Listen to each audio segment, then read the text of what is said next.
naglaro talaga ang tadhana dahil alam ko kung paano ilang ulit na nagkasagupa sina Boss Christian at si General Arthur Matias sa Zambales. Tapos ngayon, isa na silang pamilya. Sinuguro ko na walang kahit na anong bakas ng conversation namin ni Boss Christian ang naiwan sa cellphone na hawak ko. Dahil kung totoong hinala niya tungkol sa mga activity ni Miguel ay mas dapat ako maging alerto para hindi siya magduda tungkol sa tunay na trabaho ko. Bumukas ang pintuan at nakita kong pumasok si Miguel. Naabutan niya akong tahimik habang nakaupo dito sa sofa at nakikiramdam. Ako nalang matutulog dito sa sofa. Malaki at malawak naman ang kama. Baka magalit ka na naman sa akin kapag magkatabi tayong matulog. Narinig ko sabi ni Miguel dahil hindi ko siya kinibo. Hindi na ako nakapagtalo pa sa kanya. Walang imik na tumayo ako at naglakad palapit sa kama. Malaki nga naman ito. Kasya kaming dalawa pero tama si Miguel na ayoko siyang katabing matulog.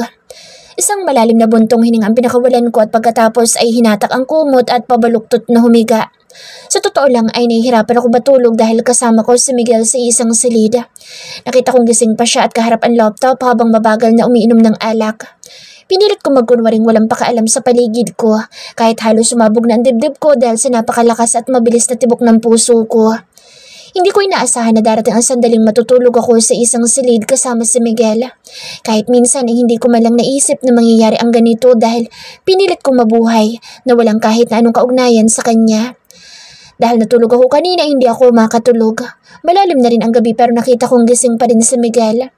Kaharap ang laptop niya at mukhang abala sa kanyang trabaho. Madaling araw na makatulog ako pero bigla akong nagising dahil narinig kong umuungol si Miguel. Agad akong tumingin sa sofa at napansin kong nananaginip siya. Gusto ko sana siyang gisingin pero nagdadalawang isip ako lumapit sa kanya. Baka kasi kung ano isipin niya kapag nilapitan ko siya. Pumikit na lamang ako at nagkunwaring natutulog. Hindi nagtagal ay nakarinig ako na ilang kaluskos mula sa paligid ko. Katunayan na nagising na si Miguel pero nanatili ako nakapikit at hindi man lang gumalaw. Pakiramdam ko'y muntik na sumabog ang dibdib ko nang maramdaman ko umupo sa gilid ng kama ko si Miguel. Ramdam kong nakatitig siya sa akin kaya lalo lamang ako naging conscious sa paligid ko.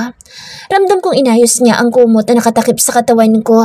Nanatili siyang nakaupo sa gilid ng kama sa loob ng ilang segundo pero wala akong narinig na kahit na ano mula sa kanya. Maliban sa pinakawalan niyang isang malalim na buntong hininga. Kahit wala na sa tabi ko si Miguel ay hindi ako makatulog. Nang marinig kong pumasok siya sa banyo ay mabilis akong bumaba sa kama at agad na lumapit sa sofa dahil gusto kong makita kung anong trabahong ginagawa niya. Nagulat ako sa nakita kong mukha sa sketch na laman ng email na nasa view list ni Miguel. Dated ito 2 years ago pa, pero nakapagtataka ay bakit hindi siya nagtatanong sa akin tungkol dito. Ibig sabihin, base sa sketch na nakita ko kahit hindi pa muli nagtatagpo ang mga landas namin dalawa, ay hindi niya nakalimutan ang mukha ko. Pero bakit kung umakto siya ay parang hindi niya ako kilala? Sa nakita ko sa sketch ay younger version ko ito.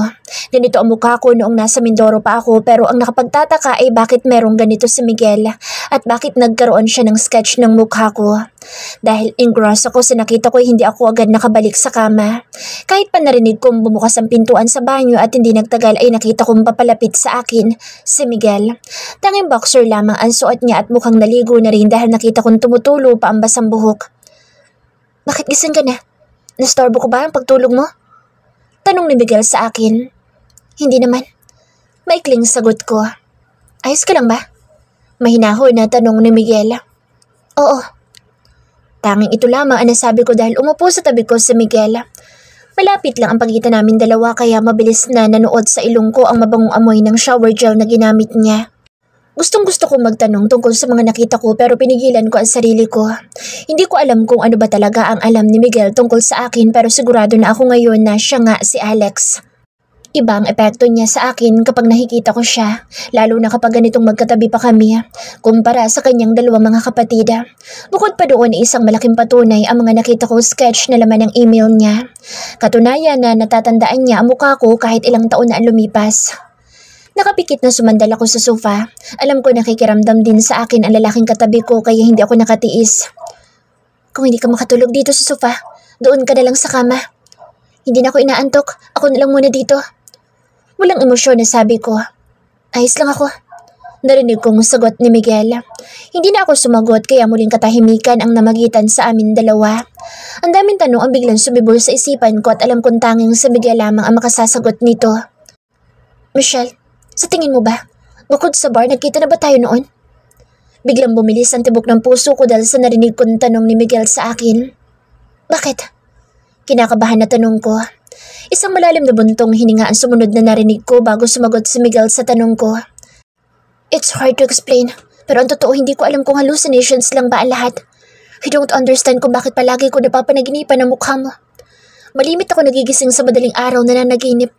Pero malabong mukha ng isang babaeng hindi ako pamilyar ang paulit-ulit na nakikita ko. Pinakinggan ko ang paliwanag ni Miguel. Hindi ko naiwasang huwag siyang titigan diretso sa mga mata dahil gusto ko makita kung nagsisinungaling lang ba siya. Ano pa natatandaan mo? Hindi nakatiis na tanong ko. Yan lang. I don't understand kung bakit nakikita ko sa panaginip ko ang mukha mo. Ang totoo niyan, isa yan sa dahilan kaya lumapit ako sa iyo noon sa bar. Honestly, attracted ako sa iyo. Biglang bumilis ang tibok ng puso ko. Mabilis na kumakabog ang dibdib ko. Hindi ko alam kung anong drama ni Miguel para sabihin ito at dahil sa naging karanasan ko noon sa kanya ay duda na ako sa kanyang tunay na intensyon. Wala ko natatandaan na nagkita na tayo noon. Mabilis na ikinaila ko ang lahat. Pinili kong huwag sabihin sa kanya ang totoo dahil ayoko nang muling balikan ang masakit na nangyari noon. Mas mabuting ganito na lang. Sapat nang kinalimutan niya ako at wala nang dahilan para muling balikan pa namin ang nakaraan. Nakita ko sinapo ng dalawang kamay ni Miguel ang sentido at mariin siyang pumikit. Sa totoo lang ay hindi ko alam kung ano ang tamang gagawin ko sa sitwasyon namin dalawa ngayon dahil ayoko makita niya na nagiging mahina ako at baka kung ano na naman ang gawin ni Miguel. Hindi ko siya kayang pagkatiwalaan pa. Minsan na nasira ang buhay ko nang dahil sa kanya nang maging padalos-dalos ako at hindi man lang nag-isip noon bago ibigay ko ang sarili ko sa kanya. Mitch! Nanigas ang kalamnan ko nang marinig kong binigkas ni Miguel ang pangalang gamit ko sa probinsya habang nakayuko siya at sapo pa rin niya ng kamay ang ulo. Ilang lunok ang ginawa ko habang parang tuod na nakatingin kay Miguel sa tabi niya. Napakurap ako nang bigla siyang mag-angat ng muka at tumingin sa akin. Kunot ang kanyang noo habang naliliit ang mga matang nakatitig sa akin. Hindi ko maipaliwanag ang nakikita kong emosyon sa mga mata niya. Para bang litong-lito si Miguel at naguguluhan sa mga oras na ito habang seryoso siyang nakatingin sa mukha ko. Maagang umalis si Miguel at naiwan ako mag-isa dito sa kanyang bahay. Agad ako naligo at nagbihis. Isinuot ko ang damit na pinabili niya na hinati dito ng kanyang personal assistant kanina. Mabuti na lang at kasya sa akin ang mga ito nang isukat ko. Masarap sa pakiramdam ang tela at komportable ako. Base sa tag mukhang mamahalin din ang brand na pinamili ng assistant ni Miguel pero since hindi naman ako mahilig sa branded na mga damit ay hindi na ako nag-abalang tingnan kung magkano ang halaga ng mga ito. Lumabas ako ng silid at palihim na iginala ang mga mata sa buong kabahayan.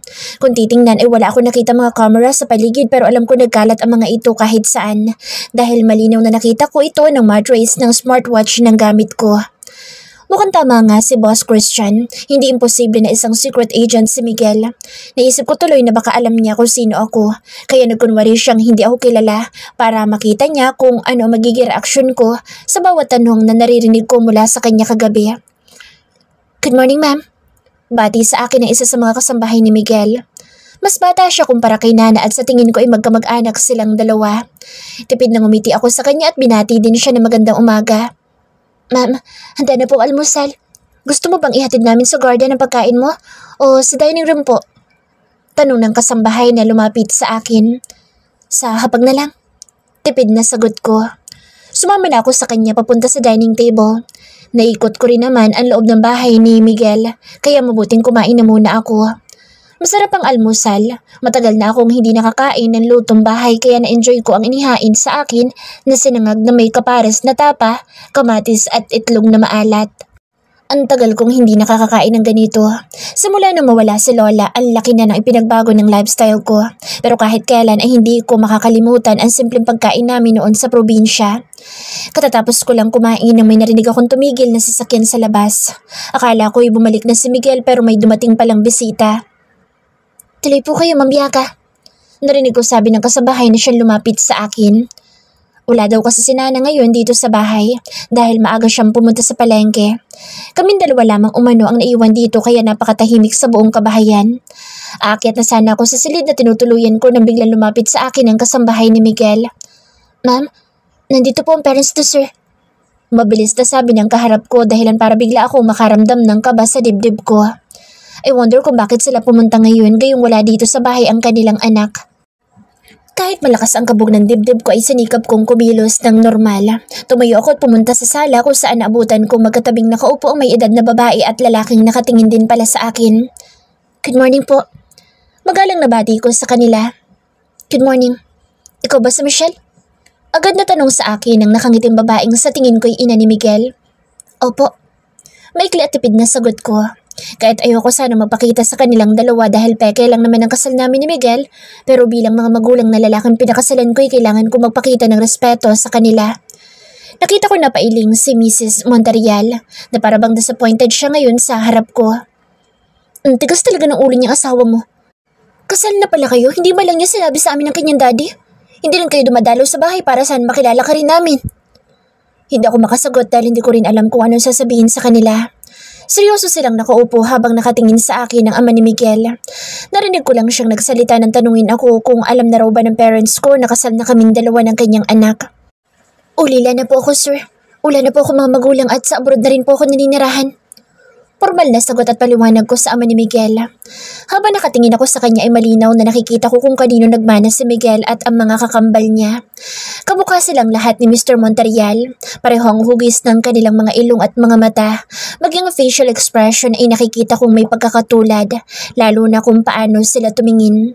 Ngayong kausap ko ang mga magulang ni Miguel ay nalaman kong nasa Bicol pala sila ng araw na nagpakasal kaming dalawa, kaya hindi sila nakadalo dahil mahaba ang oras ng biyahe pabalik dito sa Maynila. Kailangan ninyo magpakasal sa simbahan. Iba pa rin ang kasal kayo at may basbas ng Diyos. Isa pa, wala ka namang magulang, Michelle, kaya ako na lang mag-aayos sa lahat. Napakurap na lamang ako habang nakikinig sa mga sinasabi ni Mrs. Montreal. Nashock kasi ako at hindi ko alam kung ano isasagot ko sa kanya. Ibig sabihin kasi nito ay tuluyan ako matatali sa kanilang anak. May usapan kaming dalawa ni Boss Christian. Isang buwan lang ako mananatiling kasama ni Miguel at kapag tapos na ang trabaho ko'y buburahin niya ang record ng marriage certificate namin para walang tracing sa pangalan ko. Mas mabuti siguro kung hihintayin muna natin si Miguel, sabi ni Mr. Montreal. Mukhang napansin niyang hindi ako komportable sa takbo ng usapan kaya hindi ako makasagot sa mga sinasabi at tanong ni Mrs. Montreal sa akin. Ayoko magkaroon ng kahit na anong dagdag na commitment sa kanilang pamilya. Umiiwas din ako magsinungaling kaya hanggat kaya ko ay ginagawa ko ang lahat para makaiwas sa bawat tanong nila sa akin. Tinawagan ni Mr. Montreal si Miguel at makalipas ang isang oras ay dumating ito. Mabuti na lang at nakauwi agad siya dahil hindi talaga ako mapakali habang nakaupo dito sa sofa kaharap ang mga magulang niya at hinihintay siya. Mom, Dad. Malakas na bati ni Miguel sa kanyang mga magulang pero mabilis na kinuha ni Mrs. Montreal ang suot na slippers at mabilis na inihampas sa katawan ng anak. Ikaw? Puro kakalokohan, Miguel. Sinabi ko na sa'yo daw huwag kang gagawa ng kahit anong kasisira ng pangalan at reputasyon mo. Pero tingnan mo kung anong ginawa mo. Nasaksihan ko kung paano pinaghahampas ng hawak na tsinelas ni Mrs. Montreal sa Miguel. Tahimik lang ang daddy niya habang pinapanood kung ano nangyayari sa harap namin. Mom, masakit! Malakas na sabi ni Miguel habang pilit na umiiwas sa bawat hampas ng tsinelas na hawak ng kanyang ina. Talagang masasaktan ka sa aking lalaki ka. Ang tigas ng ulo mo. Tingnan mo nga kung ano nangyari sa inyo nitong asawa mo. Malakas na singhal ni Mrs. Montreal sa anak. Ngayon ko nakita ang soft side ni Miguel. Strict ang mommy niya at sa nakikita ko ay mas takot siya sa kanyang ina kumpara kay Mr. Montreal. Nandito na ito.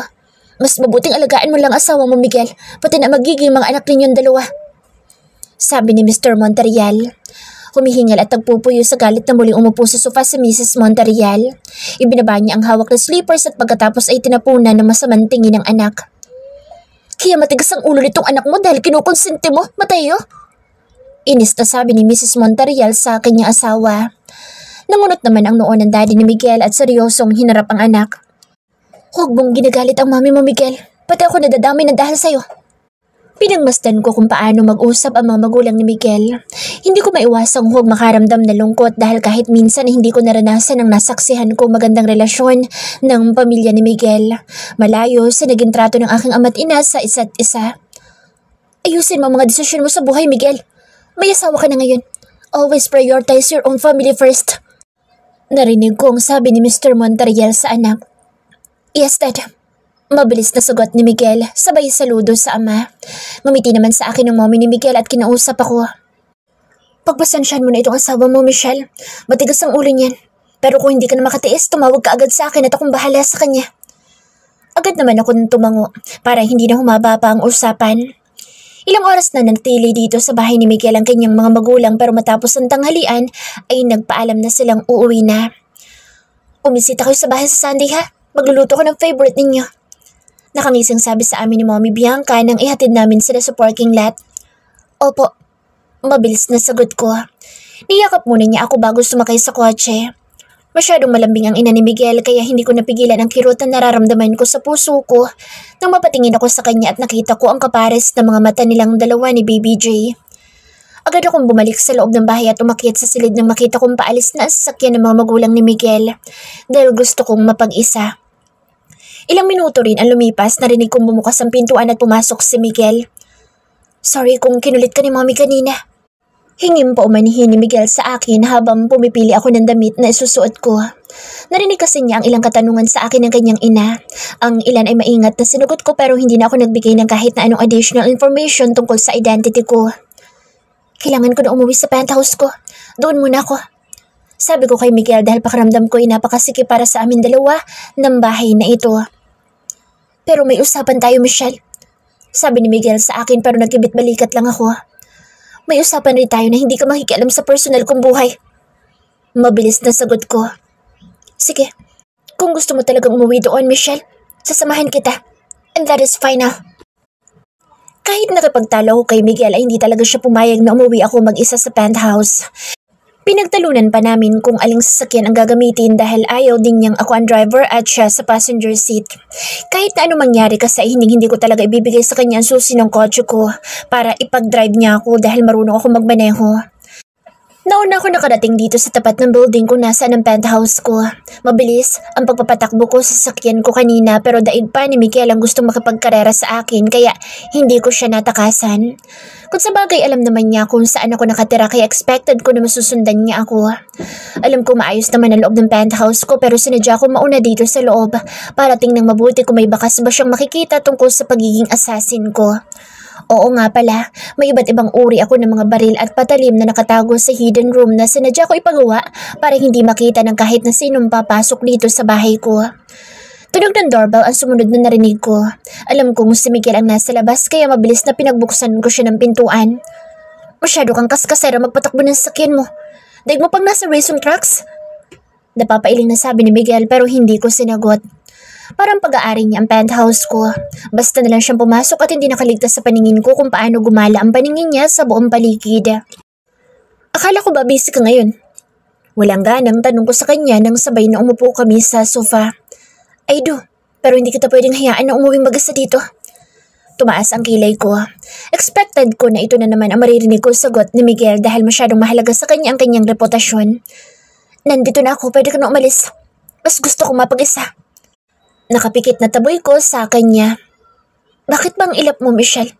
Bakit gusto mo lagi mag-isa? Kung pwede ka naman magkaroon ng ibang makakasama. Magkasunod na tanong ni Miguel sa akin. Isang malalim na buntong hininga ang pinakawalan ko at hindi nilingon ang lalaking katabi ko. Gusto ko ng peace of mind. Nai-enjoy ko ang buhay ko kung walang kahit na sino nakikita ko sa paligid ko. Nasasuffocate ako kapag may ibang tao ang nakikialam sa buhay ko. I understand. Pero hindi sa lahat ng panahon at pagkakataon ay kaya mo mag-isa, Michelle. Mabilis na sagot ni Miguel. Hindi ko hinihingi ang opinion mo. Mataray na sagot ko. Since nakauwi na ako, bumalik ka na sa trabaho mo. Gusto ko na magpahinga. Hindi ko na hinintay ang sagot ni Miguel. Tumayo ako at walang paalam na iniwan siya sa sala. Mabilis na pumasok ako sa loob ng silid ko at pabagsak na isa na ang pintuan dahil pakiramdam ko ay naninikip ang paghinga ko. Nangihina na humiga ako sa kama. Ito ang comfort zone ko, kaya kahit alam ko na sa labas lamang si Miguel ay mabilis na inabot ko ang bote ng alak at walang pagdadalawang isip na tinungga. Kailangan ko ito para sandaling kumalma. Nahihirapan akong kasama siya pero hindi ko ito ipinapakita kay Miguel. Pakiramdam ko kasi unti-unti na naman siyang nakakalapit sa akin, kaya pilit na lumalayo ako sa kanya. Naubos ko ang alak at basta na lang inihagi sa sahig ang bote. Mabuti na lang at marami akong biniling whiskey kaya may natira pa dito sa loob ng silid ko. Hindi na ako nag-abalang kumuha ng damit na isusuot ko. Basta ko nalang hinubad ang mga suot ko at hinagis kung saan-saan at pagkatapos ay walang pakialam sa paligid na humiga ako sa kama. Dala na rin ang kalasingan ay nakatulog agad ako. Nagising na lang ako na may takip na ng kumot sa katawan ko at wala na ang bote ng alak sa sahig, maging ang mga damit na hinubad ko. Hindi na ako nag-isip ng kung ano. Pumasok ako sa banyo at mabilis na naligo at nagsipilyo. Wala na si Miguel na lumabas ako ng silid. Umalis na pala siya kanina. Habang tulog ako dahil may nakita akong note na nakadikit sa fridge at may nakasulat na may iniwan daw siyang pagkain para sa akin. Hindi ko alam kung paano nakapagluto si Miguel dahil wala naman akong kahit na anong sibuyas dito sa bahay. Namili siya dahil may nakita akong asin at paminta dito sa kusina. Dahil nagugutom na rin ako ay kumain ako. Binuksan ko ang cellphone ko at pinanood ko anong ginawa ni Miguel habang nandito sa loob ng penthouse ko. Hindi pala siya umalis. Nag-order lang si Miguel ng mga kailangan niya online gamit ang apps kung saan pwede kang mamili na parang nasa loob ka ng isang grocery store at supermarket. Kahit pala artista at mayaman, ang lalaking yun ay marunong siyang magluto.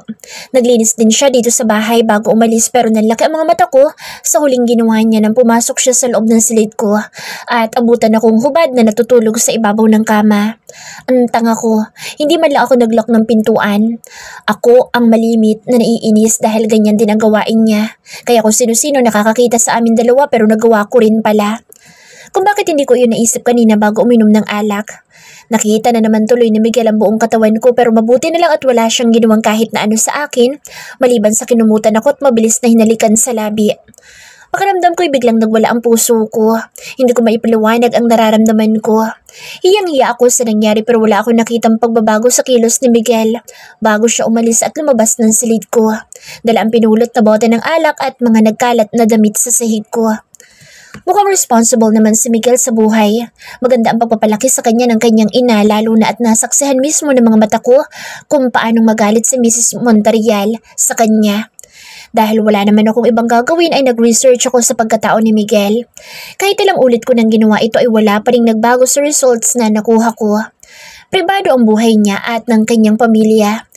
Kilala at ginagalang na general si Mr. Mateo Montarial. Kaibigan pala niya si General Arthur Matias na father-in-law na ngayon ni Boss Christian, kaya masyadong maliit ang mga mundo namin. Abala ako sa ginagawa ko nang marinig ko ang malakas na tunog ng doorbell. Si Max ang nakita ko sa labas ng pintuan nang tingnan ko sa camera. Bagay na ipinagtataka ko kung bakit nandito siya gayong hindi ko inaasahan na pupunta siya dito sa bahay. Mabuti naman nakauwi ka na dito.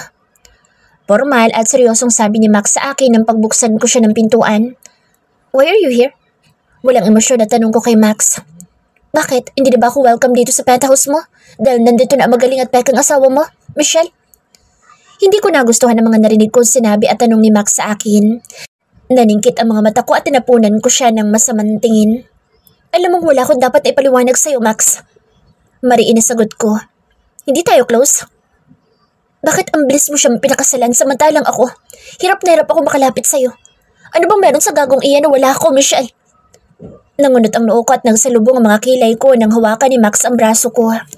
Nagtangka siyang yakapin ako pero pareho kaming nagulat nang may humablot sa kanya at itinulak siyang palayo sa akin. Dumating na pala si Miguel at naabutan kaming dalawa ni Max na ganito ang eksena. Mabuti na lang at hindi ko ginamit ang alam ko sa self-defense. Otherwise, nakita sana niya kung paano ako actual na makapaglaban dahil na-provoke ako. Leave my wife alone! Tiimbagang nautos ni Miguel kay Max. Kahit susuray-suray inagawa pa tumayo ng tuwid ni Max at mayabang nanginisian si Miguel. Wife? Kailan lang kayong dalawa nagkita? Sa pagkakatanda ko, ako ang una nagsabi sa iyo na asawa ko si Michelle. Kaya lumayas ka dito. Galit at mayabang na singhal ni Max kay Miguel. Napapikit ako sa inis. Lasing si Max at basta nalang pumunta dito sa penthouse ko kaya nauwi pa sa skandalo. Kayong dalawa, tigilan niyo ako.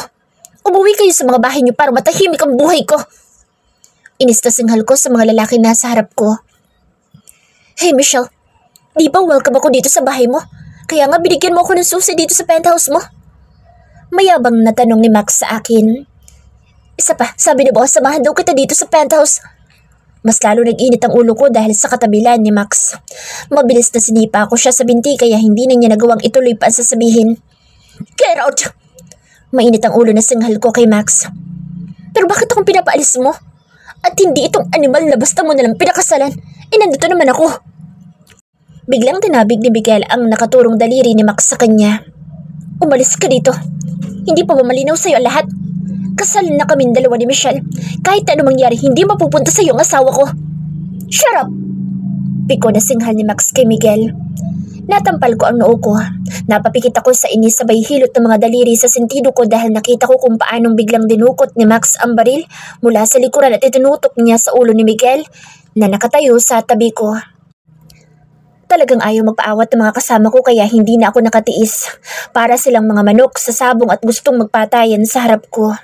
Binatukan ko si Max pero nginisian lang ako at sinabing palayasin ko na daw si Miguel dito sa penthouse ko. Huwag kayo magpatayan dito! Inis na singhal ko sa dalawa. Tarantado kasi itong gagong to eh. Madilim ang mukha na sagot agad ni Miguel. Ibaba mo na yan, Max. Seryoso at walang kangiting-ngiting utos ko sa kanya pero umiling ang lasing na lalaking kaharap ko at nagmatigas pa.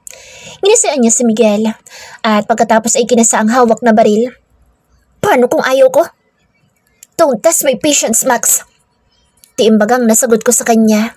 Dahil nakita kong seryoso siya kaya walang pagdadalawang isip na tinabig ko ang baril na hawak ni Max. Siguro dala na rin ang kalasingan kaya nakalabit niya ang gatilyo. Malakas na putok ang malingaw-ngaw sa buong paligid. Napayuko ako sa ibabang bahagi ng katawan ko nang maramdaman kong nanunuot ang matinding sakit sa kalamnan ko. Dahil tumama pala ang bala mula sa baril na hawak ni Max sa tagiliran ko. Kasabay ng malakas na putok ay biglang tumilapo ng baril na hawak ni Max. Nabitawan niya ito at gumawa ng ingay sa sahig. Dahil sa nangyari ay mukhang natauhan na si Max at biglang nawala ang kalasingan. Akmang lalapit si Max sa akin pero sinamaan ko siya ng tingin. I'm sorry, Michelle. Hindi ko sinasadyang barilin ka. Mabilis na hingim pa umanihin ni Max. Galit na sinuntok ni Miguel sa mukha ang lalaking kaharap namin at nakabaril sa akin. Paulit-ulit na nasundan pa ito ng malakas na tama ng kamao ng peking asawa ko sa katawan ni Max pero hindi ito nanlaban. Wala akong balak na panoorin silang dalawa na magpatayan dito sa labas. Sa po nagdurugong sugat ay iniwan ko sina Miguel at Max. Bago pa ako maubusan ng dugo sa katawan ay kailangan ko maalis ang balang bumaon sa tagiliran ko. Kaya mabilis na pumasok ako sa loob ng silid ko at hinanap ang medicine kit para magamot ang sarili ko. Mabilis na hinubad ko ang maluwag na t-shirt na suot ko at huminga ng malalim. Walang pagdadalawang isip na binuhusan ko ng alcohol ang sugat at tagiliran ko at tiniis ang matinding sakit na nanonood sa kalamnan ko. Dadalhin kita sa ospital. Narinig ko sabi ni Miguel mula sa likuran ko. Pumasok pala siya dito sa banyo. Hindi ko agad napansin dahil masyadong occupied ang isip ko sa ginagawa ko. Hindi na kailangan. Kaya ko sarili ko. Nakayukong sagot ko habang kaharap ng sink at nililinis ang sugat ko. You are risking your life, Michelle. Paano kung may tinamaan na sensitibong organ sa loob? Malakas na tanong ni Miguel sa akin pero hindi ko sinagot. Kinagat ko ang maliit na towel at pagkatapos ay lakas loob na dinukot ko ang bala sa tagiliran ko. Sanay ako sa ganito. Fully trained ako kung paano kunin ang bumaong bala sa katawan. Isa ito sa survival skills na natutunan ko during those days na nasa training camp pa ako. Malaking tulong ito para huwag agad mamatay, lalo na kung walang doktor sa paligid ko. Bakit ba ang tigas ng ulo mo, Michelle? Tila inis na tanong ni Miguel sa akin.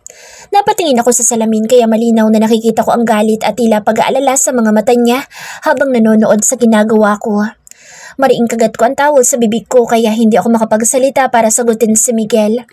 Hinawakan niya ako sa balikat at tiningnan ang sugat ko at pagkatapos ay mabilis na dinukot ang cellphone at may tinawagan. Narinig ko may inutusan siyang pumunta dito sa penthouse ko. Ayoko may ibang taong pumapasok sa bahay ko pero hindi ko na nagawang magprotesta dahil mariing kagat na mga ngipin ko ang maliit na towel sa bibig ko para makaya ko ang matinding sakit na nararamdaman ko sa mga oras na ito. Napapikit ako ng maabot ng daliri ko ang bala sa loob ng sugat ko. Mabilis na dinukot ko ito tinapon sa sink. Mababaw lang ang sugat dahil daplis lang naman ang tama ko pero dahil close range ang balang tumama sa akin kaya hindi ako nahirapang makuha ito. I will file a restraining order against sa gagong iyon para hindi na siya muling makalapit sa'yo. Galit na sabi ni Miguel. Humihingal na binitawan ko ang towel na kagat ko at pagkatapos ay inabot ang alcohol at muling binuhusan ang sugat ko para masiguro na hindi ito may impeksyon. Nanonood ang matinding sakit sa buong katawan ko kaya napapikit ako. Mukhang hindi na nakatiis si Miguel sa nakikitang kondisyon ko kaya naramdaman kong hinawakan niya ang braso ko. Tutulungan na kita. Hindi ko na nagawang tumanggi nang kunin ni Miguel ang gauge at punasan ang walang tigil na dugong umaagos mula sa sariwang sugat ko. Tahimik na nakatayo ako sa harap niya hanggang sa natapos siyang lagyan ng benda ang sugat ko. Si Miguel na rin ang naglinis ng kalat dito sa banyo. Nagkalat kasi ang patak-patak na sariwang dugo sa sahig, maging ang damit na hinubad ko. Matapos ko maghugas ng kamay ay inalalayan ako ni Miguel palabas ng banyo hanggang sa maupo sa sofa dahil iniingatan niyang mas talo magdurugo ang sugat ko. "Kamusta ang pakiramdam mo?" Tanong ni Miguel na lumabas siya mula sa loob ng silid ko. "Ayos lang," maikling sagot ko. Narinig ko nagpakawala siya na isang malalim na buntong hininga at tila mainit ang ulo na nakatayo sa harap ko. Napailing na tumingin siya sa akin dahilan para magtama ang aming mga mata at bumilis ang tibok ng puso ko. "Kailangan mong matingnan ng Dr. Michelle. Paano kung ma-impeksyon ang sugat mo?" "Maayos naman ang ginawa kong procedure kanina. Nakuha ko na rin ang bala kaya hindi na kailangan." Pagdadahilan ko dahil ayoko talagang pumunta sa ospital.